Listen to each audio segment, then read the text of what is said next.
IoT bersama Andri Yadi sebagai CEO DycodeX. Sekali berikan tepuk tangan untuk Andri Yadi. Alright, thank you. Terima kasih sudah datang di session saya. Terima kasih Tech Indonesia sudah memberikan kesempatan untuk sharing hari ini. Saya Andri. Apparently ini the only talk tentang IoT. So I hope ini bisa berguna bagi teman-teman semua. Sedikit tentang saya, nama saya Andri, co-founder dan CEO DycodeX.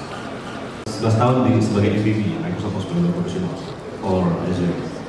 Presentasinya agak restricted, jadi nanti ada explicit graphics dan nudity ya. Jadi kalau ini nggak kuat, disarankan untuk didampingi oleh adult guardian gitu ya. Nanti kita lihat sendiri kenapa. Oke. Allow me to pitch you under 5 minutes.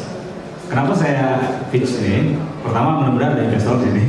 Kedua, ini yang akan saya ceritakan secara produk yang akan saya share journey-nya. Kenapa? Kenapa kita bangun ini? Nah, saya akan ngomong pakai bahasa Inggris ya, karena saya udah latihan pakai bahasa Inggris.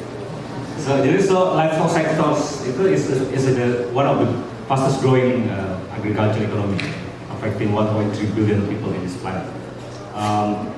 So with that, in 2050, there's going to be 9 billion people. So that's going to be huge demand. There's going to be growing demand. So how we can manage livestock farming better, right? And at the same time, we have to reduce the environmental impact with the growing industry. So we have visited a farming in Sumatra, in Indonesia, West Sumatra. So a caretaker have to visit every single day hundreds of cows every single day just to make sure they're still moving or not moving, just moving around. It's ridiculous. And the simple problem is not really simple actually, because we think about cost and effectiveness, right? And the real problem in the farming is a whole lot more. So this is the collab that we actually speak with the customers. And that's why we need something called precision livestock farming. So it's essentially a automated real-time monitoring systems that monitor the behavior, the health, the welfare of the cattle, of the livestock, cows, pigs, sheep, goats, etc. And how the environmental impact to increase the yield. So that's why we introduced SMARTernak. This is the first IoT-based precision livestock farming solution in Indonesia. This is how it works. Yeah, basically you have cattle wearable device, something like this. I will explain more about this later. And then you have base station that actually relay all the data collected by the sensors inside the wearables. It's like Fitbit or Apple Watch for cow, right? So the data will be forwarded to the cloud using the base station. This one, it can cover about 1,000 devices and also 5 to 10 kilometers. And the farmers can just manage the operation from the home, from anywhere in the world, right? So whether you want just to track the cattle, counting herd, and also set up a fencing, for example, or maybe you want to check, the health, the behavior to increase yield, you can do it. The product with SMARTernak. There are few other players in this area, but either they are not good experience because the device is too bulky, the device seems inconvenient on the cattle, or maybe most of them are actually not cost effective. It's aka expensive, right? And also there are two feature specific. For example, some device just to focus on the tracking the movement or tracking the activity or tracking the location or focus on the heat cycle, for example, right? So monetization is very easy. We sell the device and we sell subscription. We did field trials, actual field trial to small and to medium livestock farming in Indonesia. So we like to see more farms in this country actually using SMARTernak. We have pre-orders, we need investment, we need partnership, we need to justify. So if you are interested in SMARTernak, let's talk, right? So IoT is not just about hardware. In fact, IoT is about things, connectivity, and process. So things is actually the hardware. Connectivity is how the data collected by things go to the cloud, and the process is the cloud. Right? So where the heavy thinking happens, visualization, analytics, machine learning, AI, blockchain, you can do it in the cloud. So let's focus on things. You're wondering, well, SMARTernak, basically the device is just for tracking, right? Track the location. Or maybe plus maybe some sensing some temperature or movement or kind of things. Well, how hard can it be, right? How hard can it be? Maybe you can make it using Arduino and P models. Yeah, you buy a module, you buy Arduino, you buy GPS modules, right? And then just using jumper cables, you wave around and start coding. Okay, you can do it, and you should do it. You should start with it, right?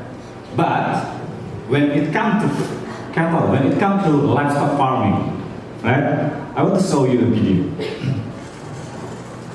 So, can it survive this? This is herd of cattle.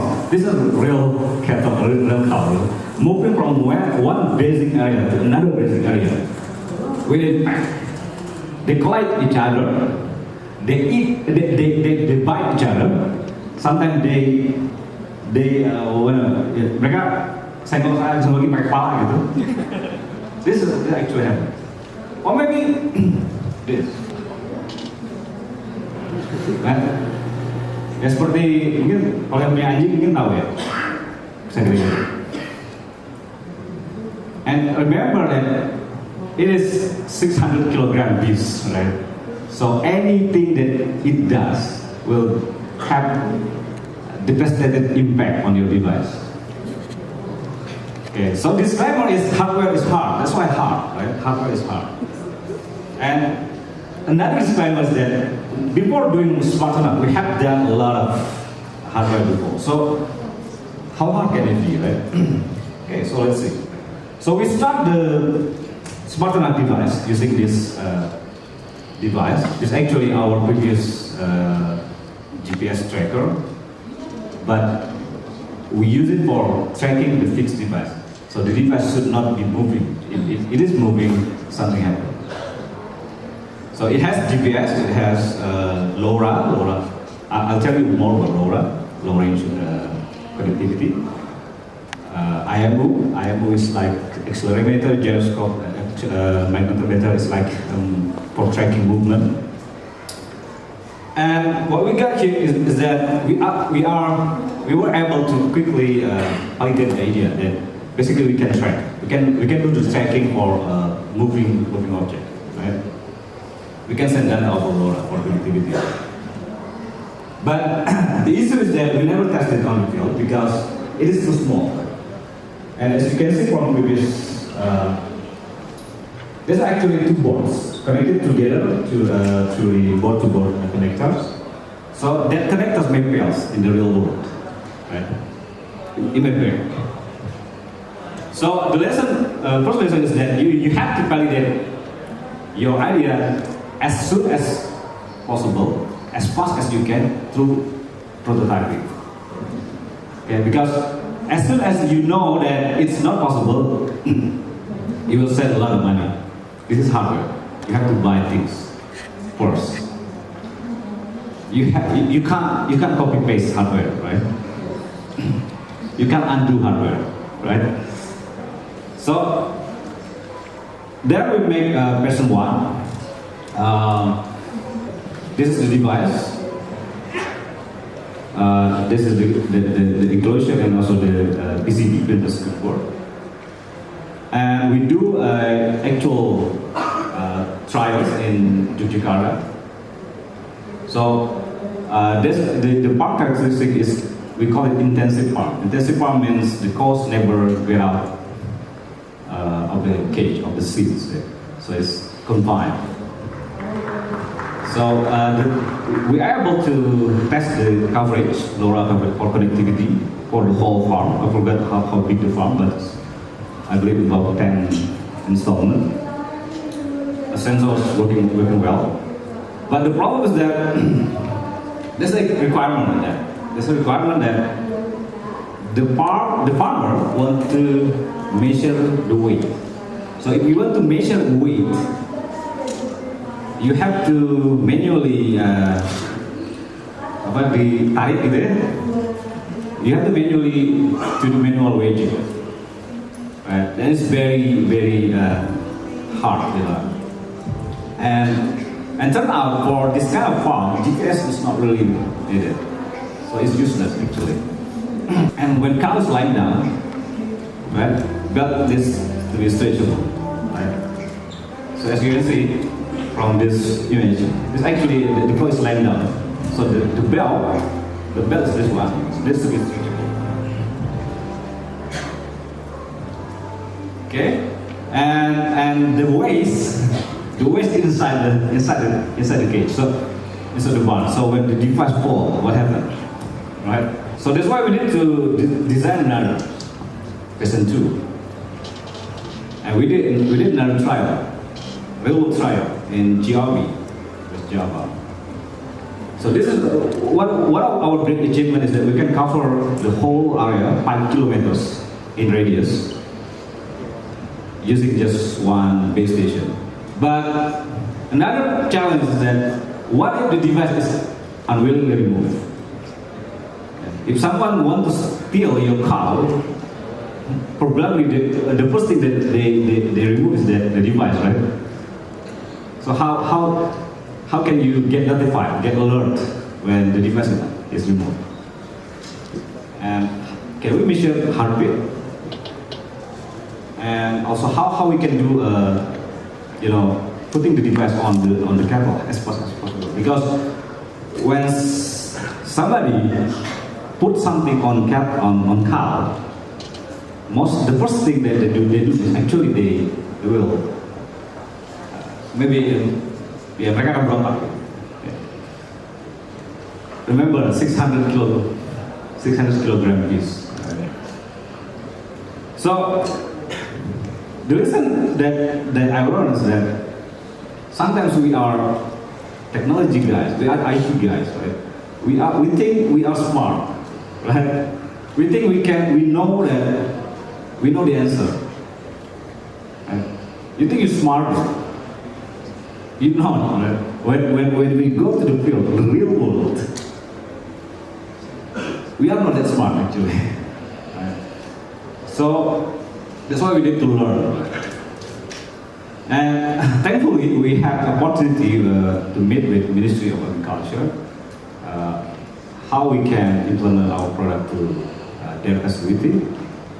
So that's why we built the third version, the third iteration of the device. And within 1.5 months, we are able to do from the scratch, right? So, like I said, in hardware, you can't really continue from previous iteration, right?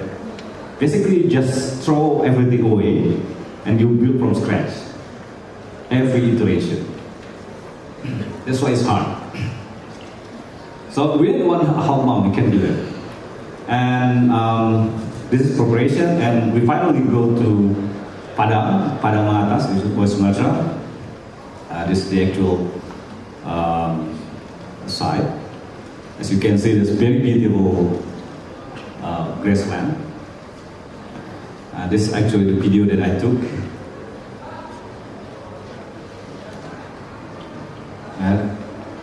He's staring at me. As you can see, there's beautiful grassland. This is just one part out of I believe about 10 installments. So we put the gateway, the base station, LoRa base station. We put on the belly area because the chest area, because we want to be able to measure the weight. So there's actually common practice that if you want to know how big the weight is of the cow, you can measure the circumference of the chest. Yeah, everything is great, right? Everything is great. Everything works until it's not. Right?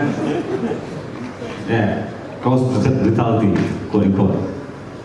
When they do just something like this, and then it breaks the antenna, right? And it breaks everything else. And due to the environment and also the body heat, cow's body heat is quite high actually. The divide is melengkung gitu ya. And also, device actually rotated under the belt, so it's very wet. And when it wets, it broke. And we have to do everything on site. So this guy is doing soldering, this guy is doing coding. You never code around cows, right? No, it's very smelly. You know, this guy is preparing the gateway wall. So, but we can achieve something, right? We are able to cover the whole area, 300 hectares. So we implement a detach sensor that will alert you when the device will be removed, and we implement solar charging. We implement a weight sensor, so we can measure the weight in real time. Right? But the problem is that it's supposed to be real implementation, but real device. Right? The packaging and enclosure cannot handle the real environment. Heartbeat sensing is not working, apparently, because the hair is too thick.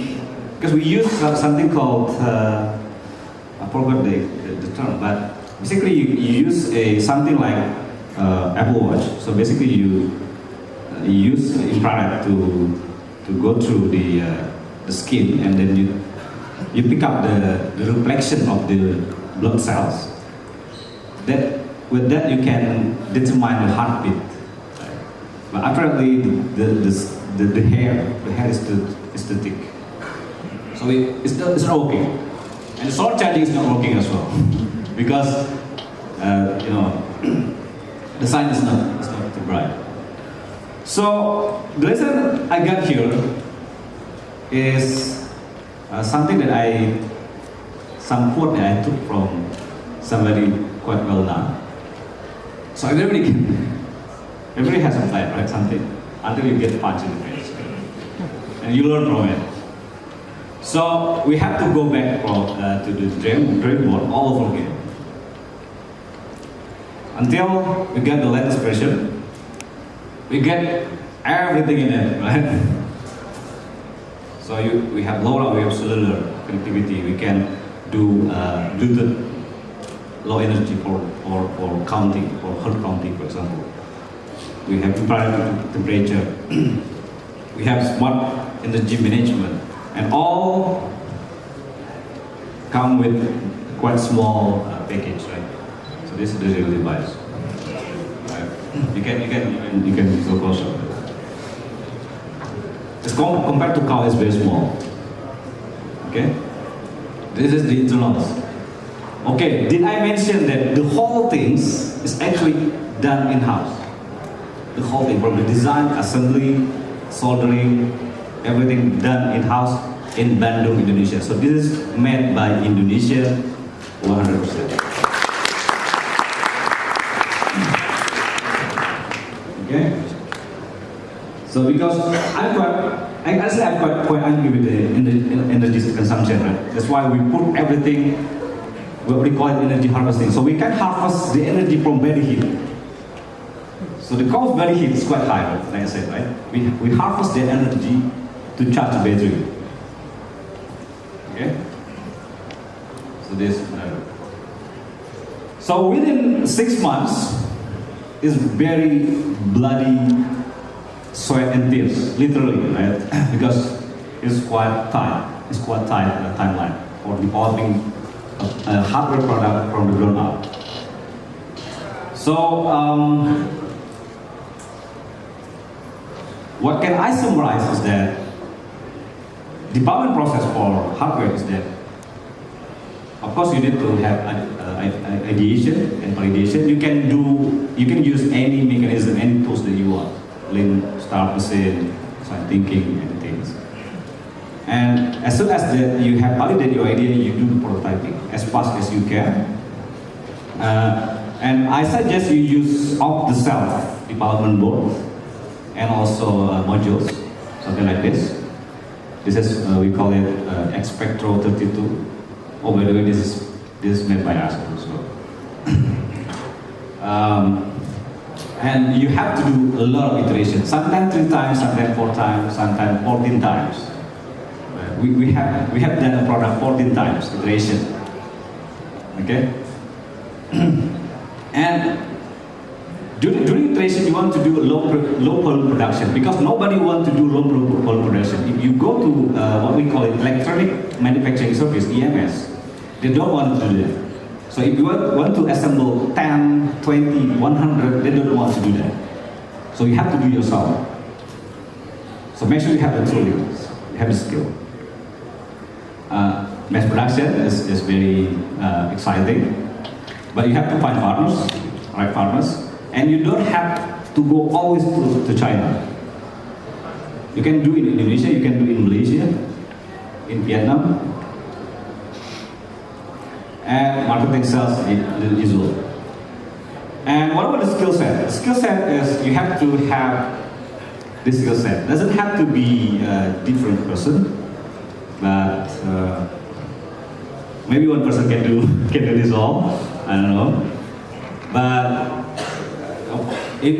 obviously you have to do the design, the electronics design, and then you have to do mechanical design and also engineering. You need to know material, because like I said that sometimes the material is not cannot withstand the pressure, the real world. You need to do product design because the user experience is not always about application. Like user experience in the physical product as important as that. Network, connectivity, firmware development. Firmware development is basically software, but you develop and deploy on the electronics, on the device. And actually you can do machine learning here. So actually we actually use machine learning here in this little device to predict the movement. Because one of the things that we that required by to measure the health of the cow, you need to know whether it's moving, whether it's standing, whether it's lying down, whether it's eating, how many it's ruminate, the frequency of it doing it, right? So you need to be able to predict just using the accelerometer, gyroscope, and accelerometer and gyroscope. So you need to have some kind of machine learning there.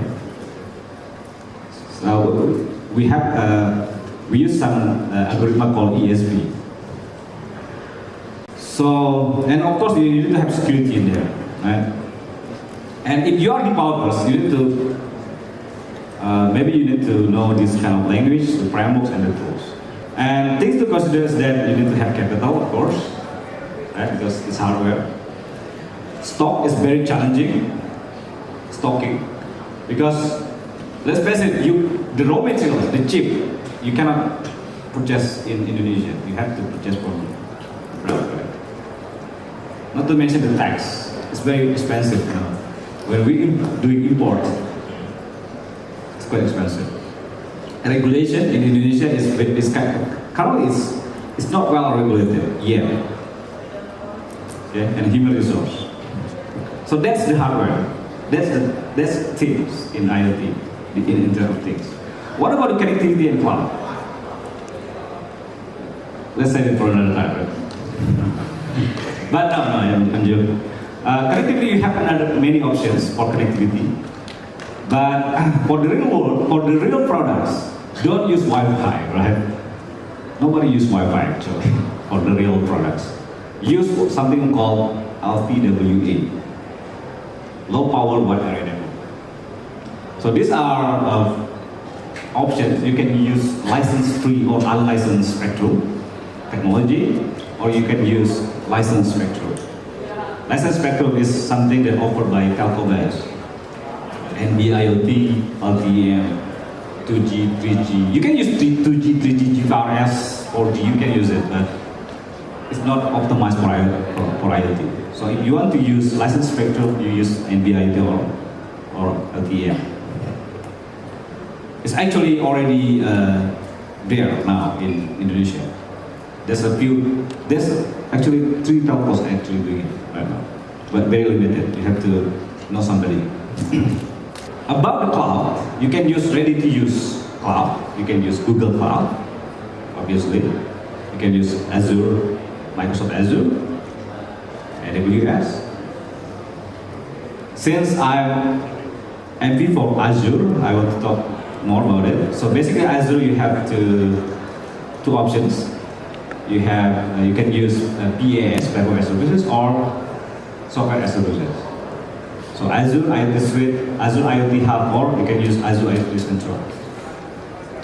Or you can take a look local IoT platform provider. Okay. But what I'm going to say is that there's no IoT platform that completely work for your application because it's general purpose, right? That's why we need to build our own cloud. So there you have it. Just a few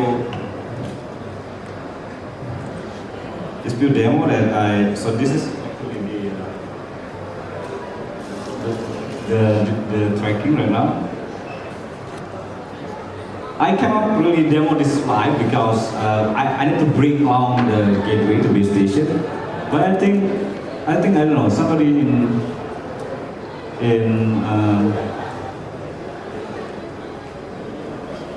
somebody in Bandung already turn on the device, and so this is basically you can measure, light, temperature, you can measure the weight, right? This is weight.